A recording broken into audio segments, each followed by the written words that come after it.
Avez-vous déjà entendu parler d'un métal qui chante pour avertir du danger?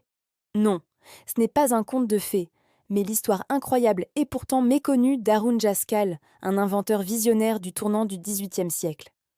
Aujourd'hui, on va plonger dans la vie de cet homme extraordinaire, un nomade qui a changé la sécurité maritime pour toujours grâce à une invention qui défie l'imagination. Accrochez-vous, car son histoire est digne des plus grands récits d'aventure. Nous sommes à la fin du XVIIe siècle. Les mers et les océans sont des territoires sauvages, des autoroutes pour le commerce, mais aussi des terrains de chasse pour les pirates et les corsaires. Les nations maritimes comme l'Angleterre, l'Espagne ou les Pays-Bas se livrent une guerre sans merci pour le contrôle des routes commerciales. Dans ce contexte, la détection précoce des menaces est la clé de la survie. Les navires quarters marchands, lourdement chargés et souvent lents, sont des proies faciles. La seule défense, c'était la vigilance des vigies, perchés en haut du mât, scrutant l'horizon jour et nuit. Une tâche épuisante et souvent inefficace, surtout par mauvais temps, dans le brouillard ou pendant les nuits sans lune. Combien de navires ont été perdus, pillés, coulés, simplement parce que l'ennemi a surgi de nulle part?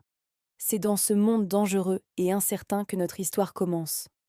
Loin des grands ports européens, au cœur des terres nomades d'Asie centrale, naît Harun Jaskal en 1670. Il ne naît pas dans une famille de nobles ou de riches marchands, mais au sein d'une tribu itinérante de métallurgistes. Depuis des générations, son peuple parcourt les steppes, suivant les saisons et les veines de minerais. Ils sont les maîtres du feu et du métal. Leurs forges ne sont pas des bâtiments en pierre, mais des structures mobiles, montées et démontées au gré de leurs déplacements. Dès son plus jeune âge, Harun apprend à lire les secrets de la terre. Il sait reconnaître les roches qui cachent le fer, le cuivre ou l'étain. Il apprend à construire un four avec 3 fois rien, à maîtriser la température du feu au degré près, simplement en observant la couleur de la flamme.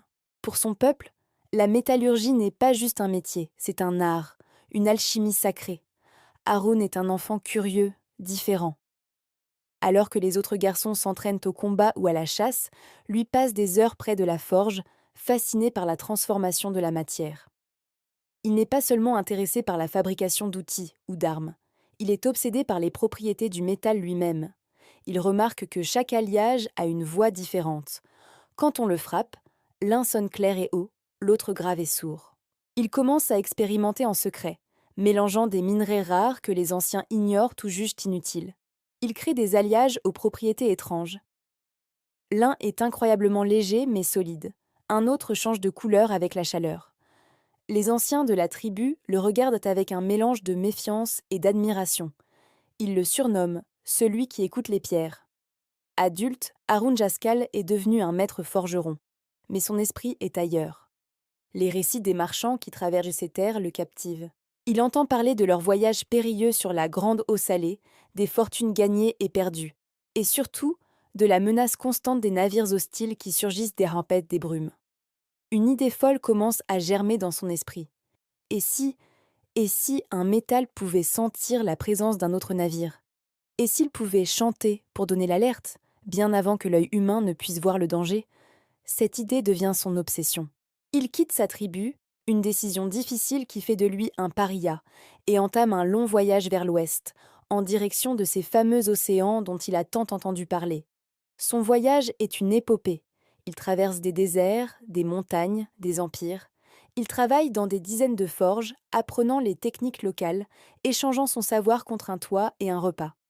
Il arrive finalement dans un port cosmopolite de l'Empire ottoman, peut-être Istanbul ou Smyrne. Là, le chaos et l'énergie du lieu le frappent de plein fouet. L'odeur de la mer, le cri des mouettes, le bruit des chantiers navals, tout est nouveau pour cet homme des steppes. Il trouve du travail comme forgeron, réparant des ancres, forgeant des chaînes. Et surtout, il observe. Il étudie la structure des navires, les tensions exercées sur le bois et le métal, les vibrations qui parcourent la coque lorsque les vagues la frappent. Il comprend que le navire tout entier est comme un instrument de musique, un immense caisse de résonance. C'est là, dans une petite forge sombre et humide, qu'il reprend ses expériences. Pendant des années, il va se ruiner, s'endetter, pour acheter des minerais rares venus des 4 coins du monde. Il mélange, il fond, il martèle, il crée des centaines d'alliages différents. La plupart sont des échecs. Mais Haroun est patient. Il a la patience de l'homme du désert qui attend la pluie. Il se base sur une intuition, une théorie qui lui est propre. Il pense que de grandes masses métalliques, comme les canons d'un navire de guerre, émettent une sorte de chant, une perturbation invisible dans l'eau. Il cherche un alliage qui serait capable d'entrer en résonance sympathique avec cette perturbation. Une idée complètement folle pour l'époque, qui anticipe de plusieurs siècles certains principes de la physique moderne. Et puis un jour, le miracle se produit. Après d'innombrables essais, il crée un alliage unique, un métal à l'aspect banal, un peu sombre, mais qui possède une propriété extraordinaire. Il le coule sous la forme d'une fine plaque. Quand on la suspend, elle reste silencieuse. Mais Haroun a une idée. Il demande à un ami marin de l'emmener au large. Dans le calme de la mer, il suspend sa plaque à une potence sur le pont du petit bateau. Rien ne se passe. Le marin se moque gentiment de lui. Et puis, à l'horizon, une silhouette apparaît. Un navire de guerre ottoman en patrouille. Alors que le navire est encore à des kilomètres, à peine visible à l'œil nu, la plaque de métal se met à vibrer. D'abord un léger frémissement, presque imperceptible.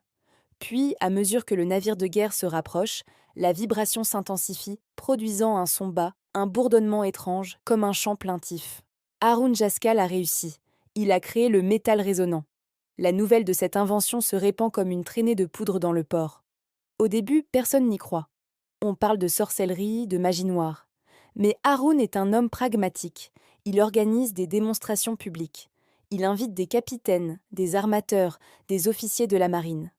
À chaque fois, le résultat et le Mampsatsat est le même. Sa plaque de métal, ou parfois des cloches coulées dans le même alliage, se met à vibrer et à sonner bien avant que la vigie ne puisse crier « Navire en vue ». Le système est d'une simplicité géniale. Il suffit de suspendre l'objet en métal résonnant à un endroit stratégique du navire, là où les vibrations de la coque sont les plus faibles, pour ne pas créer d'interférences. L'appareil ne détecte que les menaces significatives. Les navires de guerre, lourdement chargés en canons de bronze ou de fer. Un simple bateau de pêche ou un navire marchand avec peu de métal à bord ne le déclenche pas. Le métal résonnant d'Haroun Jaskal devient l'équipement le plus convoité des mers. Les marchands se l'arrachent à prix d'or.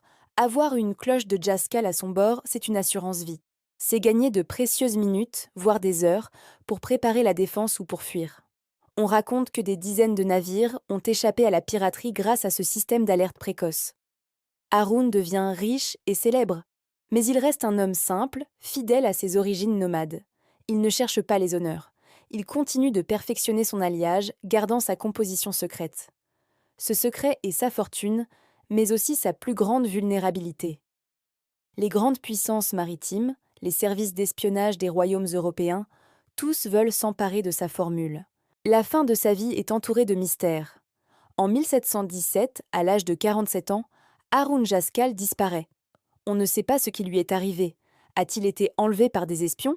S'est-il simplement retiré du monde, retournant vivre en nomade après avoir amassé une fortune? Ou a-t-il été victime d'un accident dans sa propre forge? Nul ne le sait.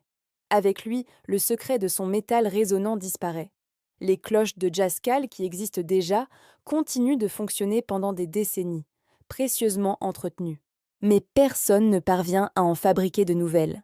Les meilleurs métallurgistes d'Europe essaient de percer le secret de l'alliage, sans succès.